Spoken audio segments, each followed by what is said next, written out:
Ace Combat has a lot of licensed aircraft in its roster. Real-life fighters, bombers, attackers, and transports that you can see in real life.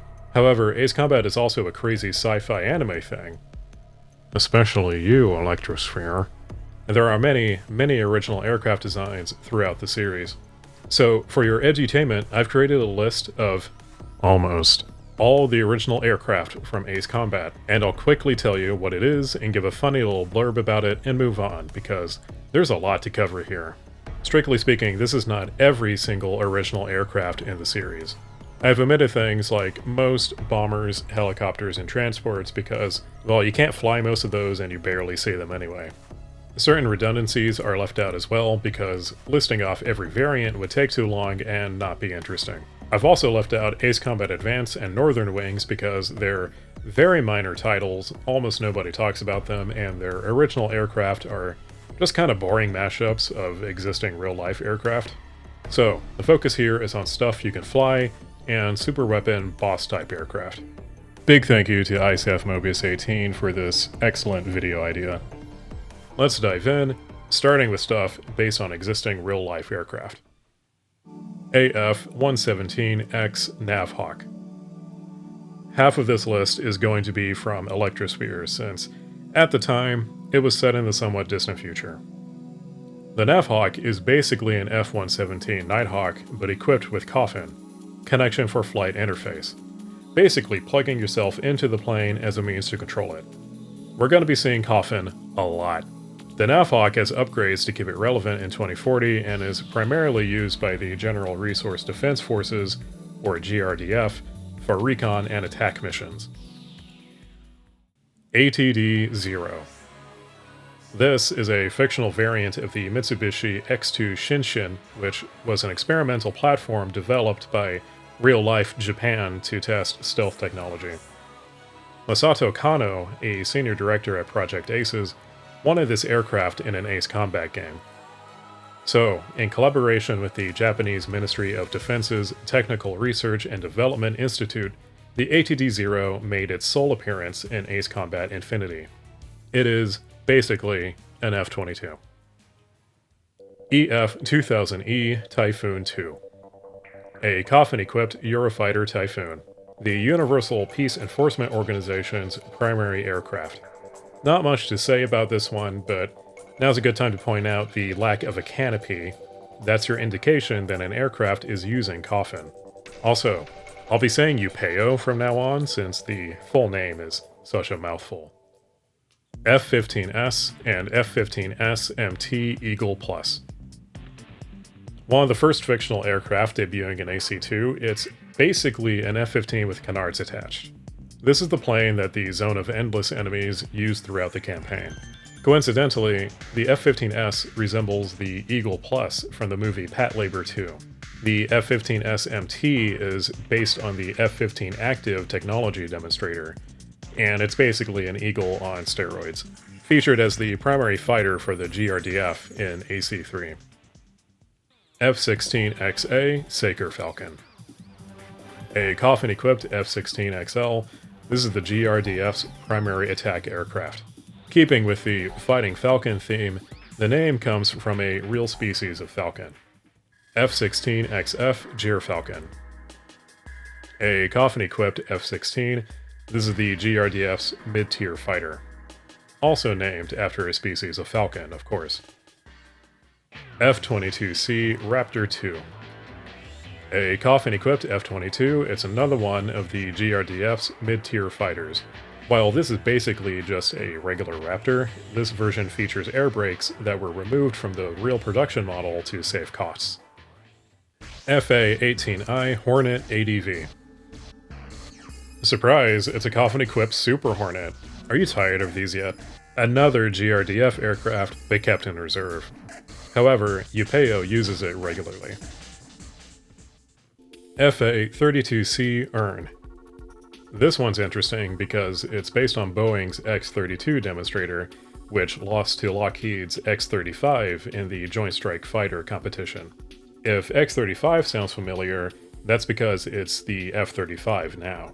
Seems like Project ACES chose poorly at the time. The ERNE, Latin for Sea Eagle, is one of the GRDF's primary stealth fighters. MiG-33 Fulcrum SS. A coffin-equipped, very modified MiG-29A used by UPEO as one of their fighters. Sadly, not a Camaro. MQ-101. A UAV based on Northrop Grumman's X-47B UAV, which was designed for aircraft carrier operations. This UAV is what the Arsenal bird carries in AC-7. RF-12A2 Blackbird. This is just a futuristic SR-71 Blackbird. It's a high-altitude interceptor recon aircraft used by the GRDF. Su-37 Super Flanker.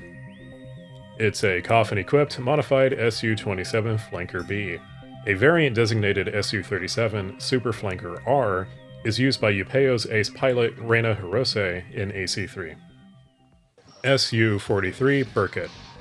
A coffin-equipped Su-47 BERKUT, this is the most advanced aircraft in UPEO's inventory. At the time of development, the actual BERKUT was still in testing and was known as the S-37, thus Project Aces pushed the number up a little bit. But in 2002, Sukhoi changed the BERKUT's designation to Su-47. XFA-36A Game. The GRDF's advanced fighter, loosely based on McDonnell Douglas's X-36 demonstrator. Fun fact, the real X-36 was built at a smaller scale than a real production model would be, and was flown remotely via a pilot in a simulated cockpit. Oof, imagine if you had a nickel every time I said coffin equipped, you'd have at least 45 cents. From here on, we have truly original designs not based on any existing real-life aircraft, mostly. Before we get into that, I have a request. Are you subscribed? Because my analytics tell me that most of you aren't. If you like what I'm doing, consider giving that cute little subscribe button a slap, maybe even gently caress the like button. I don't know what you're into.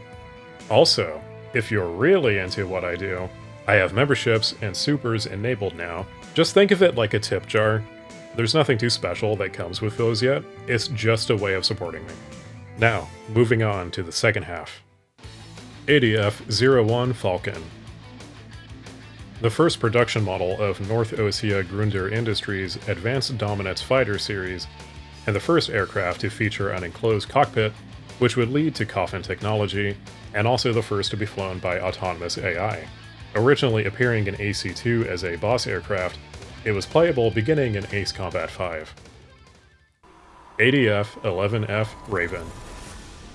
A supposedly 7th generation fighter developed by Grunder in conjunction with the Erusian Aeronautics and Space Administration. This is the boss aircraft you fight at the end of AC-7.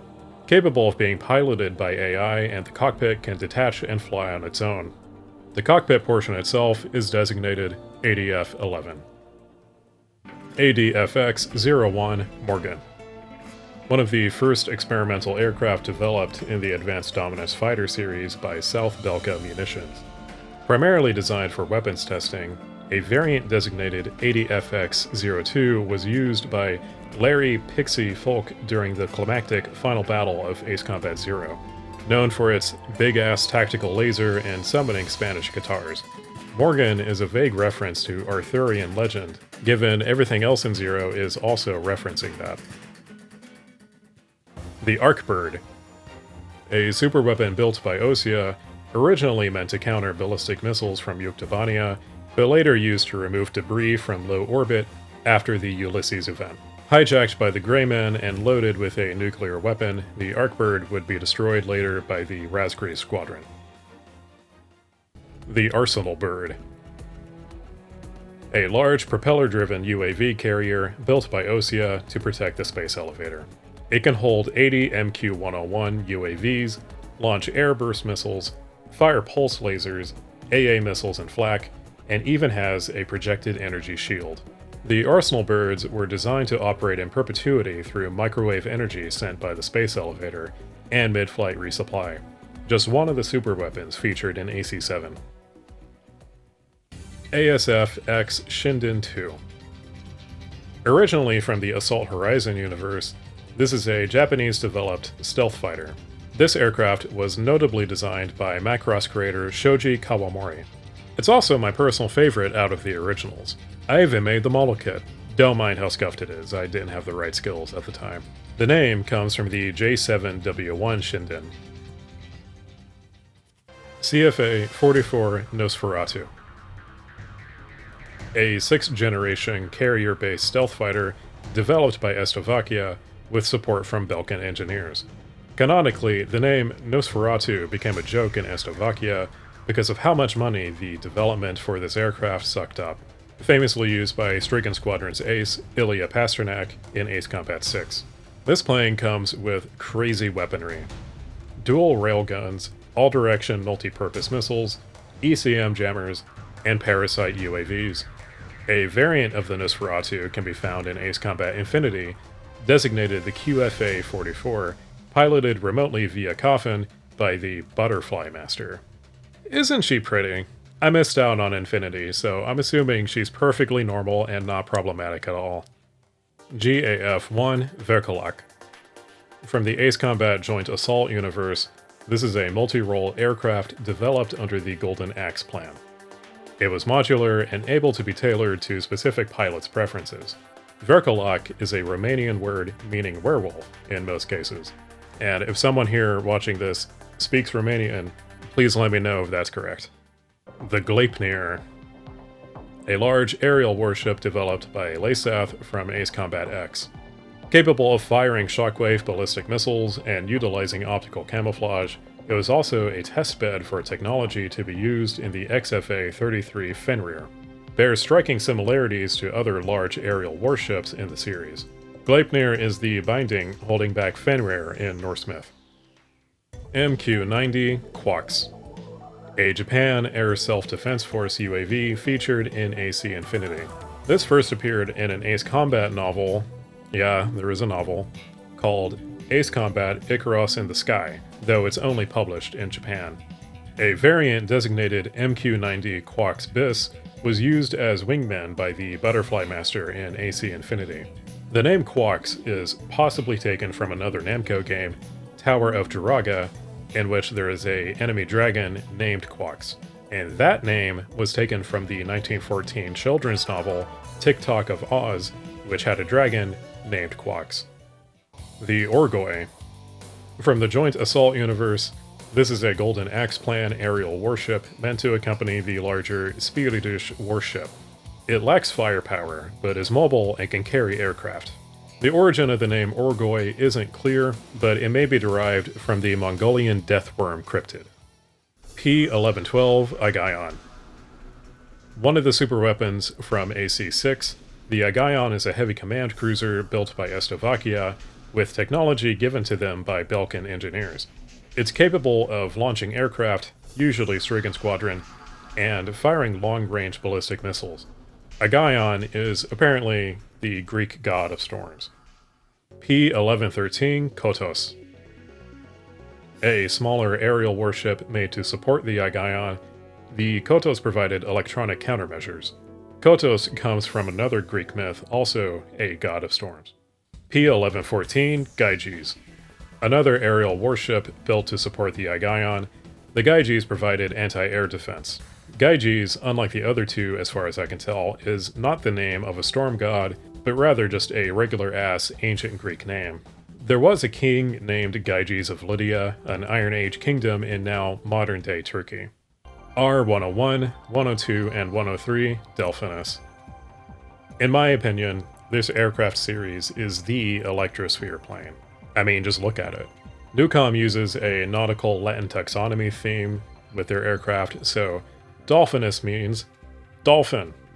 The R-101 was Newcom's frontline fighter model, and this variant was also used by Upeo. The R-102 is a variant on the 101 with different specs, and a custom model of the 102 was used by Cynthia Fitzgerald, Newcom's ace.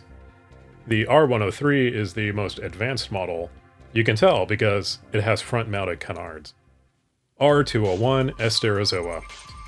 Newcom's primary ground attack jet. ASTEROZOA is the class name for Sea Stars. The R-201 is unique in that it has twin fuselages, though it's unclear if it's actually a two-seater or not. R211 ORCINUS. The successor to the R201, the R211 is the NUCOM Emergency Unit's attack aircraft. It's named ORCINUS because it looks like an orca. There's that nautical taxonomy theme. R352 SEPIA. The coolest vehicle in AC3, and I can't call it an aircraft because it's technically a spacecraft. This is the series' only playable spacecraft, and it features in just one mission. This thing has to be launched into space via rocket. From there, the SEPIA's role is to destroy satellites. It's equipped with neutron and plasma beam weapons, basically just sci-fi energy missiles.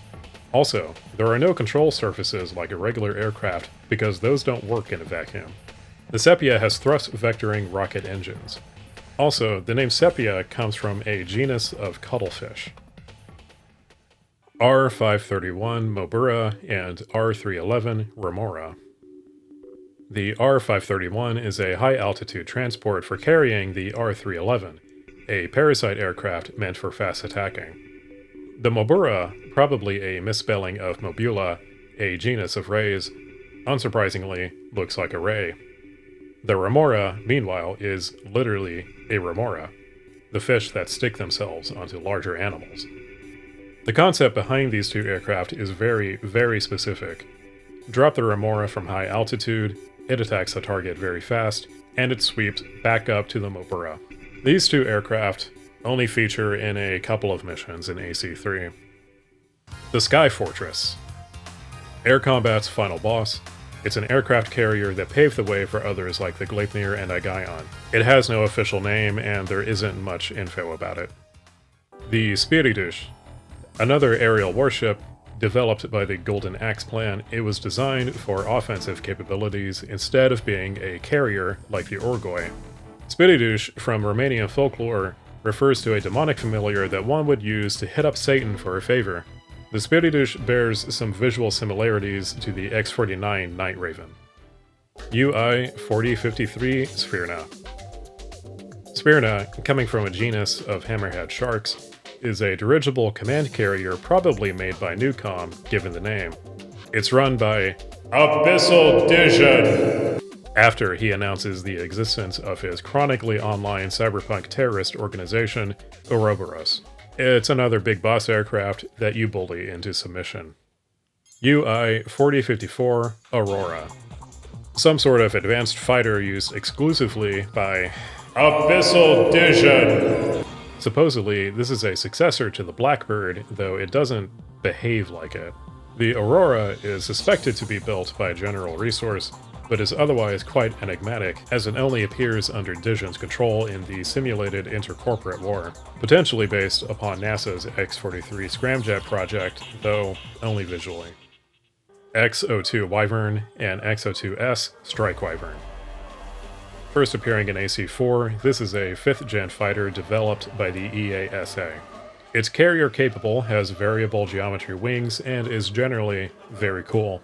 An updated version, the X-02S Strike Wyvern, debuted in AC7, famously flown by Mr. X, who will deliver to ya. X-49 Night Raven and XR900 Geopelia. The product of General Resources' Darkness of Enigma project, this is a hyper-advanced fighter and Rena's wet dream. It's an unusual biplane design featuring Aeon engines, a complete MacGuffin that never really gets explained in AC3. While it is, of course, equipped with Coffin, it's also noteworthy that instead of a standard electroneuron synapse interface system used for control, it has an optoneuron system that plugs directly into your nervous system like it's the Matrix. It also has a huge-ass laser that can basically nuke anything. NUCOM made their own knockoff version with the XR900 Geopelia, since all of the engineers who worked on the Darkness of Enigma project defected to NUCOM. Geopelia is a genus of dove. XB0 HRESVELGR. A prototype heavy command cruiser built by South Belka Munitions. Somehow, it's supposed to carry aircraft, but there is no obvious catapult or runway. Eventually, the blueprints for the HRESVELGR would help inform the AIGAION's development. The name refers to a Jotun in Norse myth. XB-10 Big Bad Ram. Despite the flamboyant name, this prototype bomber doesn't see much action.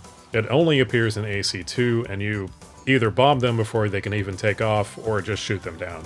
Happens to resemble the R532 MOBURA a little bit. XFA-24A Apollos. A multi-role aircraft of unknown manufacturer and origin appearing in AC-X. It was built for adaptability for both the mechanical and operational varieties. This meshes with the part selection feature in AC-X, allowing the player to change the aircraft's characteristics. Apollos refers to the genus of passerine birds, and if you don't know what passerine means, they're perching birds. XFA-27. One of the first original designs in the series, the XFA-27 is a multi-role aircraft with high maneuverability. First appearing in AC2, this flying Dorito was developed by the Yuuzhan Allied Forces and given to the player character, Phoenix. You can tell it's from a PS1 game because of how damn pointy it is. XFA-33 Fenrir. An advanced multi-role aircraft developed by LASAF, it's a platform for advanced weapons tech such as optical camo, shockwave ballistic missiles, and microwave weapons. It even has one of the first examples of coffin being fully utilized. Fenrir, of course, refers to the big doggo from Norse myth. XR-45 Caraburn. Another modular aircraft of unknown origin appearing in AC-X, the XR-45 is an air superiority fighter, and it looks cool. Caraburn is a misspelling of Caliburn because Japanese. Caliburn is one of many names for Excalibur, which I'm just now finding out has a very complicated linguistic history. YR-302 Fregata. Yet another AC-X coffin jet of unknown manufacture. The Fregata is a heavy attacker with 4 large engines, and the name comes from frigate birds. I'll be honest, this is my least favorite aircraft in this entire list. YR-99 Fornius. The last of the modular designs from AC-X, the Fornius is a multi-role aircraft with a larger bomber variant called the YRB-89. It's visually similar to the R-101, though any links to it are conjecture at best. Also, Fornius is the name of a marquis from Hell from Demonology, and apparently he's capable of giving you a good name and making sure that people like you or something. It sounds like a pretty sweet deal, if you ask me. That's a lot of aircraft, and I even left out a bunch of stuff, but that's the list. Here's hoping we see some more original designs in Ace Combat 8, because we're approaching that part of the timeline when technology really starts getting kind of wacky. Thank you for watching, please subscribe if you like what I do, and all the other usual YouTube stuff. It genuinely helps the channel grow. I've been Pamixia, thanks for watching, and I'll see you next time.